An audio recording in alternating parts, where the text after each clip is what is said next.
Mulai. Adimas, dipersilahkan. Oh, dari saya atau dari Mbaknya? Dari teman saya dulu ya, Pak. Oh ya, saya. Mas, maaf. Lupa terus. Oke. Jadi yang pertama-tama terima kasih Kak Jeffrey sudah berkenan untuk meluangkan waktu untuk melaksanakan wawancara bersama kami. Perkenalkan, pertama-tama nama saya Dimas Ito Dewi Saputra, kemudian ada dua orang teman saya, ada Nita dan juga ada Elina. Terus kalau langsung ke pertanyaan pertama itu, boleh nggak Kak Jeffrey itu untuk menyebutkan nama lengkap dan posisi Kak Jeffrey di perusahaan? Oh gitu. Oke. Bismillah. Terima kasih atas waktu dan kesempatannya, Mas Dimas. Perkenalkan, nama saya Jeffrey Roni Ardiatama. Biasanya dipanggil Jeffrey. Kalau dulu di kampus itu, karena kan saya pernah gap year 1 tahun ya. Jadi teman-teman di kampus manggilnya Bang gitu, Bang Jeff gitu. Jadi beda-beda gitu kan. Ada yang manggil Bang Jeff, ada yang manggil Jeffrey dan sebagainya. Kalau teman-teman rumah manggilnya Roni, ya terserah teman-teman di sini mau manggil apa, bebas ya. Gitu. Asli saya dari Solo. Apalagi tadi usia ya atau apa? Posisi Kak Jeffrey di perusahaan. Oh, di perusahaan sebagai direktur utama seperti itu. Namanya perusahaannya PT Dana Diaksa Baswara Nusantara gitu. Oke. Seperti itu. Bergeraknya apa? Apa aja nih? Di itu dulu Pak. Terus nanti kalau untuk pertanyaan yang kedua itu ada latar belakang dari company-nya Kak. Oh gitu. Oke. Langsung saya jawab ya. Oh, saya waktu itu pengen kenalan lebih dekat dengan teman-teman karena kan apa ya, kan BINUS University kan. Tapi kok setahu saya ini tadi apa ya? Tadi atau kemarin ya, itu Kang Fikri ya, temannya Mbak Nita tuh nge-WA saya. Itu dari Boyolali kan? Iya, saya tinggalnya di Oh, Boyolali. tinggal di Boyolali. Oh Ya. alah. Terus kalau Mas Dimas? Kalau saya Semarang deketnya. Oh, Semarang, ya Allah, ya deket-deket. Saya Solo kan. Terus kalau Mbak Farah? Kalau saya dari Malang. Oh, Mal. Oh ya, Jawa Tengah, Jawa Timur. Oke, siap. Oke, lanjut ya. Latar belakang dari perusahaan ya. Oke, berawal dari ini, dari awalnya kan saya kan waktu pas selesai kuliah gitu ya, waktu pas kuliah kemudian selesai kuliah tuh saya kan juga berbisnis itu kan, nah bergeraknya itu di bagian ekspor impor seperti itu kan, di bagian teknologi kesehatan seperti itu. Nah tapi seiring berjalannya waktu ya alhamdulillah bisnisnya juga jalan, tapi waktu itu kayak ada proyek gitu kan, ada peluang gitu kan, dan saya ini kan orangnya senang bersosialisasi gitu kan, senang bersosialisasi dan juga senang mencoba hal baru yang sekiranya itu relate dengan apa yang saya kerjakan dan juga impian-impian saya ke depan gitu kan. Nah pada saat itu ada peluang di bagian komoditas pangan gitu kan. Kenapa kok memilihnya komoditas pangan? Karena yang pertama, yang namanya komoditas pangan ya Pak ya, kita kan selaku Mbak dan juga Mas di sini ya, selaku makhluk hidup pasti kan selalu membutuhkan pangan gitu kan ya. Dan komoditas pangan ini menjadi yang tidak akan pernah habis insya Allah ke depannya gitu kan. Itu kemarin beberapa waktu itu saya pernah membaca di suatu penelitian gitu kan, bisnis yang insya Allah akan terus bertahan hingga bahkan 10, 20, 30 tahun ke depan tuh ada 3 gitu kan. Yang pertama itu adalah bisnis teknologi yang berkaitan dengan teknologi gitu kan. Ya, kemudian yang kedua itu yang berkaitan dengan kesehatan, ya kan. Nah, yang ketiga itu berkaitan dengan yang orang-orang atau yang saat ini dibutuhkan gitu kan. Gitu. Nah, di sini tuh bisa berarti ya kebutuhan pokok, kemudian alhamdulillahnya pun perusahaan saya ataupun bisnis yang saya jalani itu relate dengan 3 ini sesuai dengan riset gitu kan. Nah, jadi ya ini strong way kenapa ini menjadi alasan kenapa harus diperjuangkan seperti itu.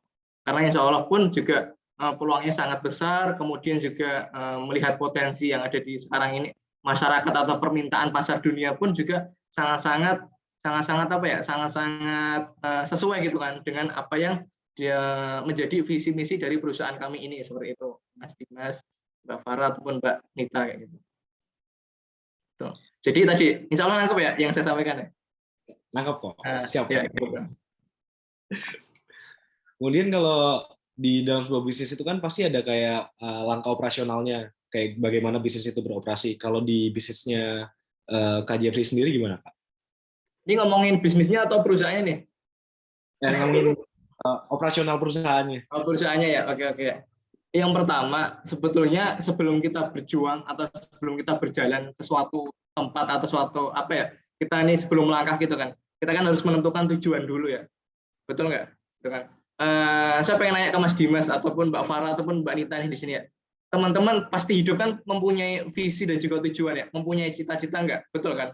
Kalau misalkan kita hidup nggak ada cita-cita, nggak ada tujuan, bahkan ngalir pun ya, itu kayak ngerasa apa ya istilahnya tuh hidupnya teman-teman itu kayak ya udah cuman hidup sekedar hidup itu enggak kan gitu kan ya. Nah itu pentingnya itu teman-teman, pentingnya itu di awal gitu loh. Jadi sebelum pun saya pas kemarin berbisnis kemudian memutuskan untuk membuat perusahaan itu pun ya yang saya perlu garis bawahi di sini, yang perlu ibaratnya effort lebih di sini tuh yang pertama itu menentukan visi dan juga tujuan dulu. Nah dari situ nanti follow up-nya apa, itu membangun internal ya kan, membangun internal yang insya Allah tuh siap untuk diajak berjuang dan ibaratnya tuh sesuai dengan apa visi kita tadi seperti itu. Jadi langkahnya ya tadi pertama tentukan dulu tujuannya gitu kan. Kemudian internalnya itu dikuatkan gitu kan. Kita bangun internal. Mungkin di luar sana membangun internal bisa dikatakan bagaimana ya istilahnya tuh, wah ini kok sulit atau mungkin ini bagaimana. Ya itu tantangannya gitu kan. Jadi tantangannya dan itu menjadi istilahnya apa ya? Menjadi alhamdulillah pun saat ini pun ya Allah selalu memberikan ya saya kemudian ya teman-teman di sini itu lingkungan positif dan akhirnya pun insya Allah selaras gitu kan dengan visi dari perusahaan kami ini seperti itu. Nah dari situ baru nanti kita ngomongin teknis gitu. Karena apa? Karena kalau kita itu mindsetnya dapat gitu kan, mentalnya kuat gitu kan, kita tahu bagaimana arah perjuangan kita gitu kan. Kemudian perusahaan ini tahu kemana arah bergeraknya perusahaan ini kan. Dari segi fundamentalnya itu udah paham ya, insya Allah pun sebesar apapun kedepannya ujiannya itu bagaimana gitu kan, kemudian sejauh apapun melangkah gitu ya, insya Allah tuh teman-teman akan kuat gitu loh di internal perusahaan ini, akan kuat. Karena apa? Karena ya kita udah tahu alasan kenapa kita berjuang gitu kan. Nah dari situ dulu nanti masalah teknis masalah yang mengenai apa istilahnya ya tadi teknis ataupun nanti bagian ini gini itu insya Allah nanti itu akan berjalan dengan sendirinya gitu karena fundamentalnya udah kita pegang dulu gitu loh gitu. Ini aku kasih analogi yang lain, misalkan nih orang kaya gitu kan, orang kaya dalam artian kaya di sini tuh kaya materi ya, tapi kalau dia itu dari segi hatinya gitu kan tidak lapang dada, kemudian dari manajemen emosinya itu kurang bisa manajemen emosi, aku yakin pasti kayaknya nggak akan bertahan lama kayak gitu. Tapi kalau orang udah mentalnya kuat, mindsetnya oke gitu kan, mindsetnya ke depan gitu kan, dan manajemen emosinya bagus, meskipun saat ini belum kaya, saat ini belum ada, secara nggak langsung nanti insya Allah ya pasti uang akan mengikuti dia. Karena kaya itu soal kepantasan gitu loh. Di sini ya mungkin bisa kita saksikan di luar sana gitu. Kenapa kok Raffi Ahmad, kenapa kok Atta Halilintar, kenapa kok dia bisa kaya, bisa seperti itu? Karena pada saat awal dia tuh membangun sistem gitu loh. Membangun sistem dan betul-betul kita belum tahu perjuangan mereka gitu kan. Kita kan lihatnya pas wah mereka enak udah kaya dan sebagainya gitu kan. Ya karena kita nggak merasakan perjuangan mereka gitu kan. Gitu. Ya sama halnya kayak gitu teman-teman. Gitu. Jadi yang kita bangun di sini lebih ke tadi internalnya dulu gitu kan. Kemudian arah perjuangan dari perusahaan ini insya Allah pun kalau nanti kedepannya bagaimana ada tantangan, ada challenge seperti apapun, insya Allah kita siap hadapi sama-sama kayak gitu. Gitu Mas Dimas kalau secara ini ya, secara fundamentalnya dulu ya gitu kan. Jadi yang Mas Dimas tanyakan lanjutannya. Kemudian itu untuk pertanyaan lanjutannya itu, kalau dalam operasi bisnis itu kan tentu pasti, apalagi di tahap awal itu kan pasti ada kendala gitu. Kalau kendala terbesar itu biasanya di bagian mana ya Kak? Kalau kendala terbesar, kalau sebetulnya dibilang terbesar juga enggak besar, tapi pasti ada ya kendala gitu kan. Yang pertama perusahaan dibangun itu kan, pasti yang pertama ini yang effort lebih itu di bagian perizinannya, gitu kan. Karena nggak bisa teman-teman kita katakanlah membangun perusahaan gitu kan, terus tahu-tahu langsung bisa wah closing sana closing sini kita ya bisa-bisa aja, tapi kalau itu semua kalau bisa terjadi kalau perizinannya itu udah clear semua. Kalau teman-teman pernah baca itu ya kenapa kok perusahaan-perusahaan besar di sana bisa ekspor sana ekspor sini, bisa ngebangun merek ini merek itu gitu kan, karena apa, perizinannya udah komplit itu, mereka bisa bergerak di berbagai macam sektor, contoh industri masuk, kemudian di bagian makanan masuk, di bagian ini masuk semua, karena apa? Karena perizinannya komplit itu. Nah, kalau teman-teman pernah baca di peraturan pemerintah itu ya, suatu perusahaan itu nggak bisa, katakanlah kita bangun perusahaan terus bisa memproduksi berbagai macam apa ya, istilahnya pun bahan ataupun produk yang ingin kita produksi, nggak bisa. Kita harus clear dulu perizinannya. Misalkan aku mau bikin mengolah air minum katakanlah ya, itu izin air minumnya harus kelar dulu. Gitu. Kemudian kalau mau bikin makanan siap saji, izin makanan siap sajinya harus kelar dulu gitu loh. Sebelum nanti ke masalah selanjutnya. Jadi pertama pasti perizinannya. Coba deh teman-teman katakanlah berkunjung ke perusahaan-perusahaan lain, pasti yang pertama tuh perizinan dulu gitu. Kalau finansial dan sebagainya ya itu bukan kendala, tapi itu ya risiko yang harus diterima oleh seseorang yang membuat perusahaan, itu pasti gitu kan. Finansial pasti menjadi tantangan yang cukup ibaratnya cukup membuat kita ya harus berjuang lebih lagi gitu kan. Karena yang namanya membangun perusahaan kan nggak gampang, nggak kayak kita membangun toko kelontong atau toko yang seperti biasa gitu kan. Pasti membutuhkan effort lagi, dan kalau finansial pasti gitu kan. Itu bukan menjadi kendala tapi menjadi tantangan untuk kita sendiri kayak gitu. Gitu sih. Yang pertama lebih ke perizinannya dulu kayak gitu.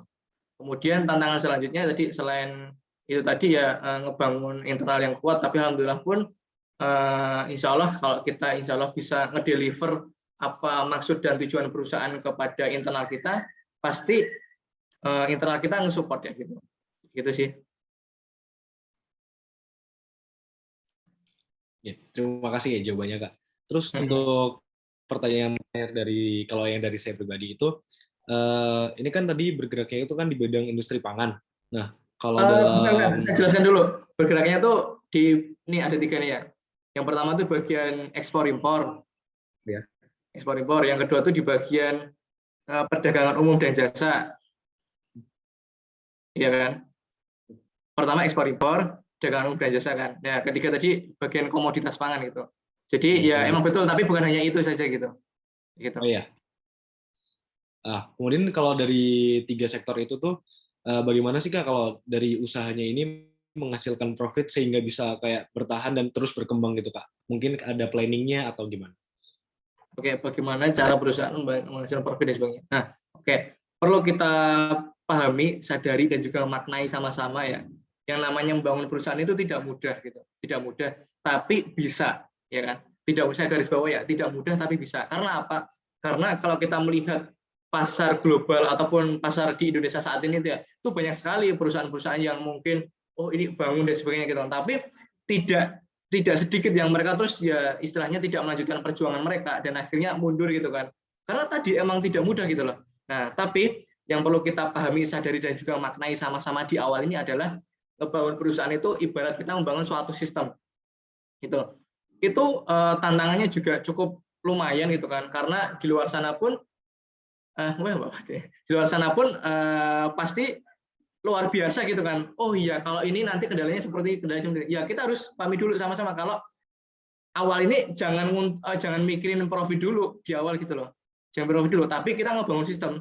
Maksudnya profit itu dalam arti profit yang sampai miliaran, triliunan itu enggak. Tapi kita tetap berjalan gitu kan dengan profit yang ratusan, puluhan ataupun jutaan gitu ya. Itu dulu itu katakanlah udah berjalan sambil kita ngebangun internal, insya Allah profit miliaran akan mengikuti.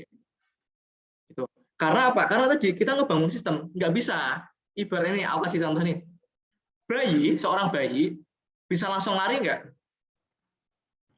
Pasti kan merangkak dulu, ya nggak? Pasti kan tengkurap, nanti melumah apa sih bahasanya? Melumah apa?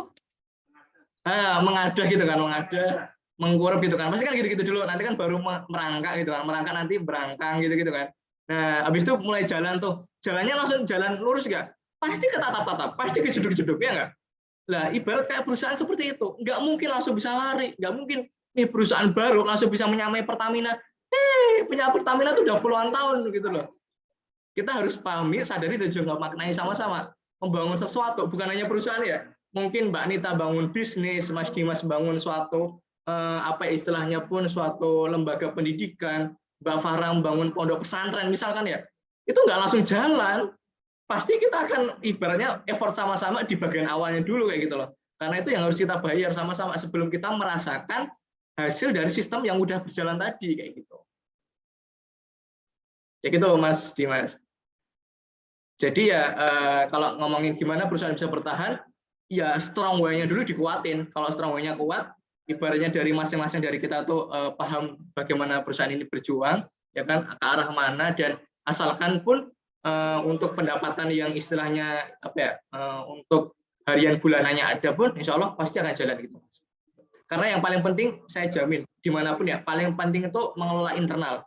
Kalau internalnya jalan, pasti perusahaannya akan jalan. Kalau sekedar perusahaannya hanya mikirin profit doang ya, tanpa mengapresiasi dari internalnya, tanpa ngurusin internalnya, pasti perusahaan itu nggak akan berjalan dengan lama. Ya gitu. Udah pasti.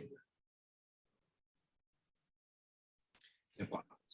Terus ada satu pertanyaan tambahan nggak? Kalau tadi kan di salah satu mungkin kalau bukan kendala ya, cuma yang perlu dipikirkan itu kan perizinan. Kalau perizinan itu umumnya sekitar berapa lama ya Kak biasanya kalau dalam bisnis yang di sektor Kakak? Oke, mau jawaban jujur atau bohong? Jujur aja apa Kak? Karena gini, kalau ini kan teman-teman masih semester 3 ya. Oke, aku pengen tahu dulu, Mbak Nita kelahiran berapa? Saya 2003 semester 2. Kamu? 2003. Mas Dimas? Saya 2002. 2002. Oke, Mbak Fahra? 2003. Ini seumuran adikku semua. Kita berarti beda 4-5 tahun ya, saya 98. Gitu. Oke, gini. Apa namanya? Apa tadi pertanyaannya sampai lupa? Kalau yang masalah perizinan itu Pak. Perizinan itu biasanya berapa lama ya? Berapa lama gitu kan? Gini. Ini istilahnya menerima atau enggak ya. Teman-teman nanti itu akan menghadapi seperti ini. Maksudnya gini. Di luar sana ya, kita setelah pasca kampus ya, itu kehidupan tuh akan sangat keras teman-teman, asli gitu. Ya sama halnya kalau saya tadi kan mengasumsikan seperti ini ngebangun perusahaan gitu ya. Kalau itu ada duit ya, itu katakanlah yang secara normalnya itu 3 bulan 4 bulan kita dapat perizinan, itu bisa kita dapatkan waktu seminggu atau 3 hari. Itu teman-teman. Itu kan makanya saya pengen mau jawaban jujur atau istilahnya kalau saya bohong, saya akan menjawab ya sesuai dengan aslinya, dalam artian ya bisa dikatakan sampai berbulan-bulan gitu loh, kayak gitu. Nah kebetulan kemarin pun saya nggak dapat bukan karena duit, tapi saya pakai cara lobbying, dalam artian ini nanti kerjasama gitu loh.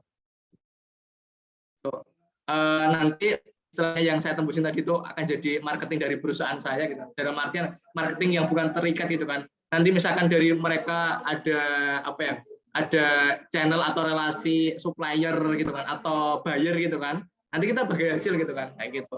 Nah dari situ oke kan kita sama-sama ridho nih, bahasanya terlalu sama-sama sepakat gitu kan ya. Nah itu pun insya Allah nanti yaudah merekanya dari kita juga oke ya, yaudah alhamdulillah pun kemarin Allah izinkan buat perizinan itu 1-2 pekan itu udah kelar kayak gitu. Saya kan bangun perusahaan kan 2021 ya, bulan September gitu kan, ya kurang lebih setahun kurang dikit lah ya kayak gitu. Itu baru satu perizinannya. Perizinan aja banyak. Itu ada baru satu ya. Nih kalau katakanlah ekspor impor ya, saya kasih tahu teman-teman. Ekspor impor perizinan itu ada perizinan industri, ada perizinan jual beli, ada perdagangan umum, ada perizinan untuk kalau saya tuh bergeraknya juga bagian kesehatan, perizinan kesehatan. Banyak sekali teman-teman. Sekarang kalau kita bayar ya, misalkan bayar logikanya nih. Buat merek 20 juta, itu satu merek guys. Sedangkan kalau saya punya produk nih, saya ada 7 merek, berarti berapa? 140 juta. Ya enggak? Itu baru satu perizinan, belum perizinan yang lain gitu. Jadi ya ngebangun perusahaan itu juga enggak semudah gini. Enak aja. Harus ibaratnya ya kita harus effort semuanya gitu loh. Dari materi harus siap, mental juga harus siap gitu kan. Mindsetnya juga harus dibenerin. Bangun perusahaan jangan cuma profit doang. Profit doang mah kamu jualan aja, bukan membangun sistem gitu loh. Berdagang beda dengan bisnis. Bisnis itu ngebangun sistem, perusahaan ngebangun sistem. Berdagang mah tinggal jualan, dia fokus, udah per hari targetin berapa gitu kan. Beda dengan perusahaan gitu. Kayak gitu sih Mas Dimas.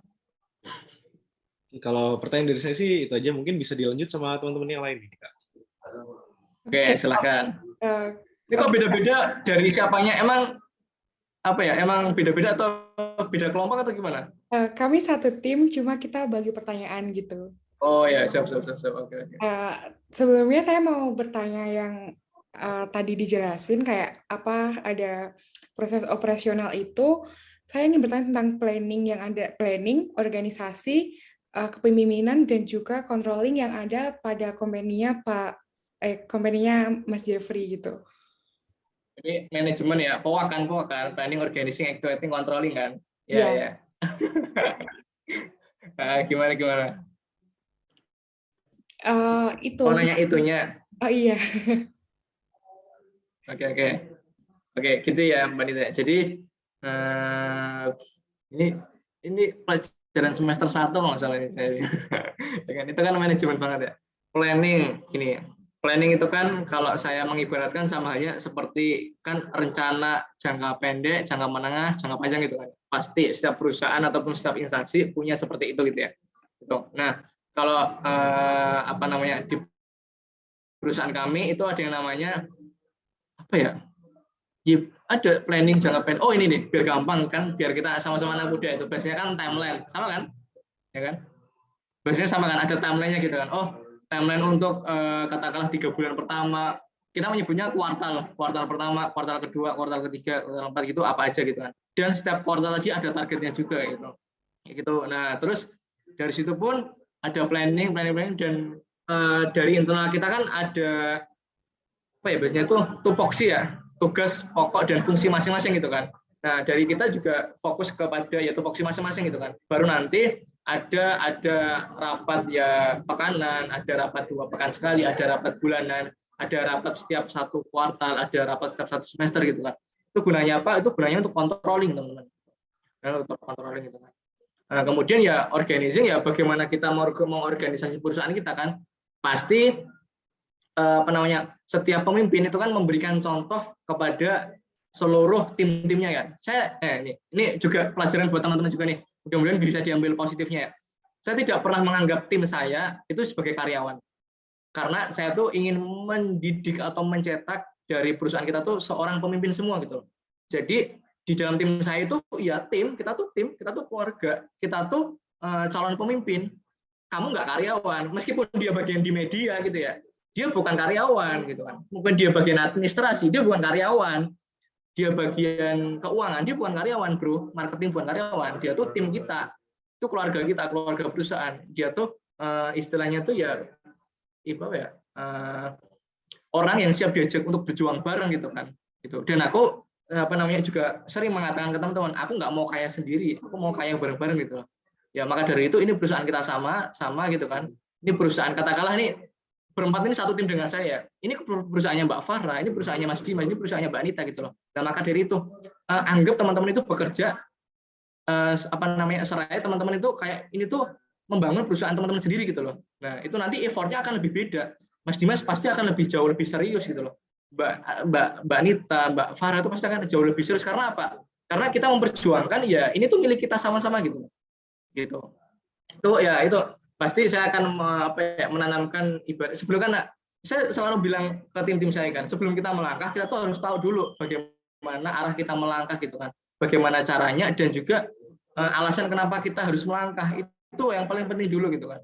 Nah dari nanti seiring berjalannya waktu kita ada yang namanya ya selalu mengingatkan kita selalu mengingatkan terus kita juga ibaratnya kita saling backup, saling cover gitu kan. Itu pasti ada. Itu kan bagaimana kita mengorganisasi suatu perusahaan kan, mengontrol gitu kan. Itu tadi. Kemudian apa sih? Planning, organizing, activating gitu. Ya kan sama halnya kan eksekusinya ya. Itu tadi kurang lebih kayak gitu teman-teman. Yang jelas pasti ada plan ada target terdekat, target menengah, target jangka panjang pasti ada. Kemudian dari target tadi itu kita breakdown, kita kontrol dan kita terus dalam waktu ya pekanan, bulanan, dalam semester itu pasti ada. Ya tadi lanjut ke seterusnya kayak gitu.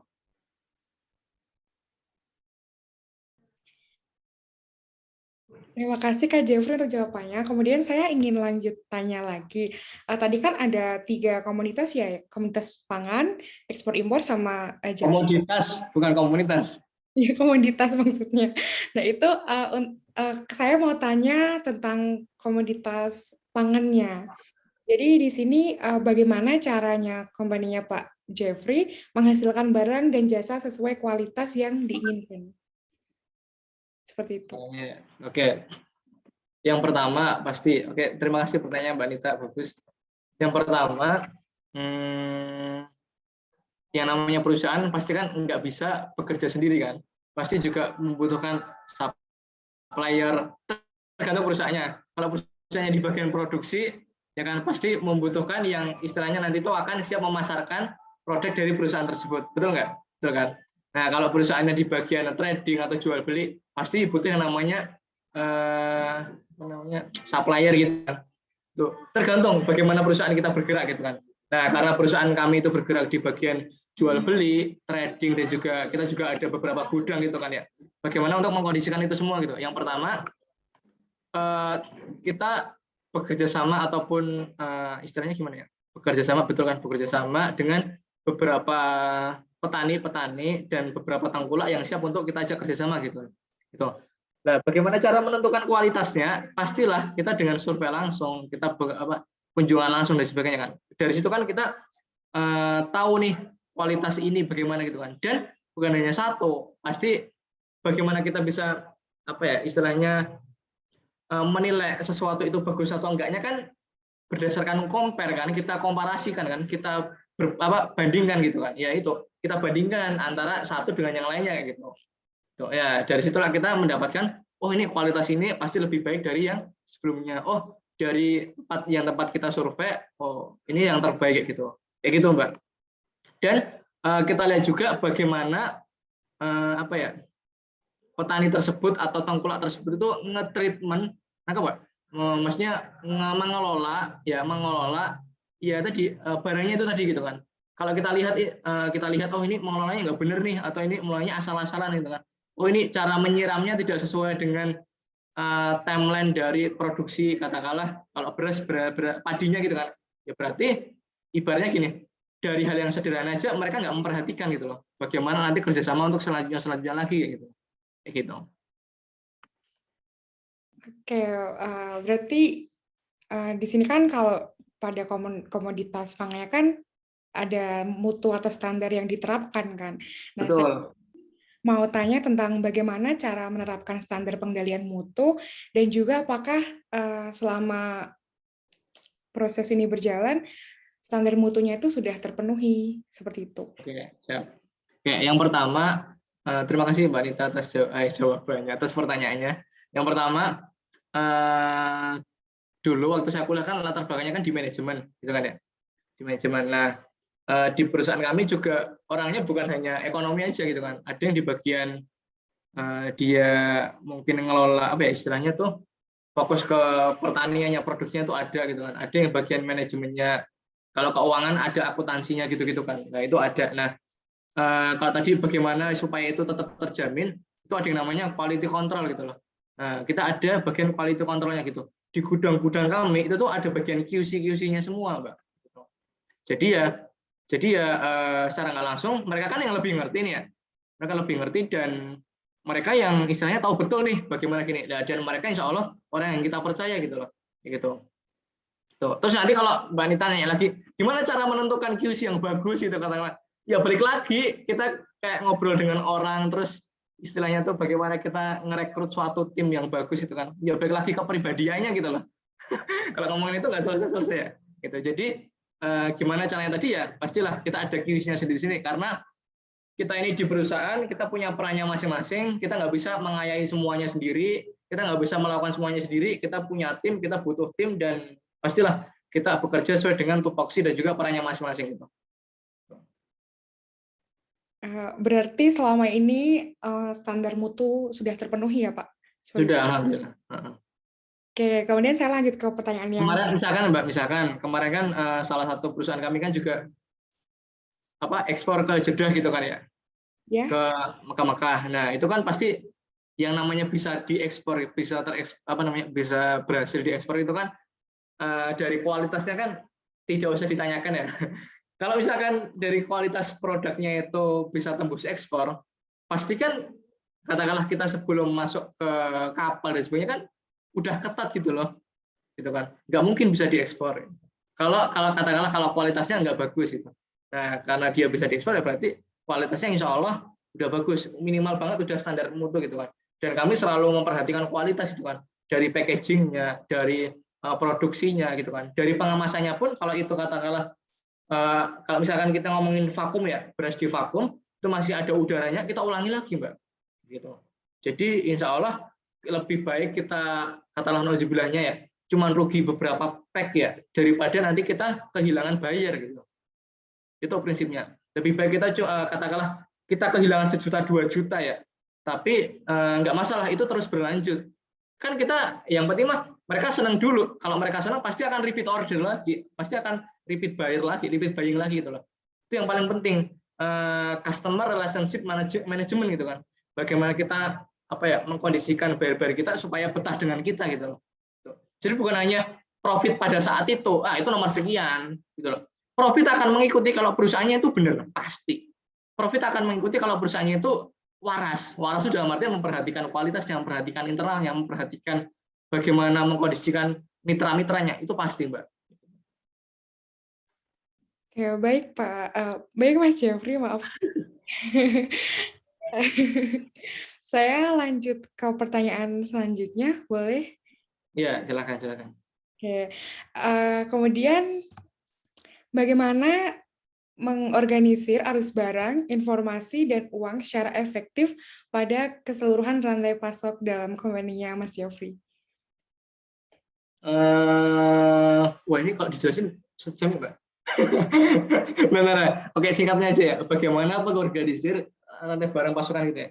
Oke. Jadi kalau mungkin nanti teman-teman juga insya Allah mengelola perusahaan gitu ya.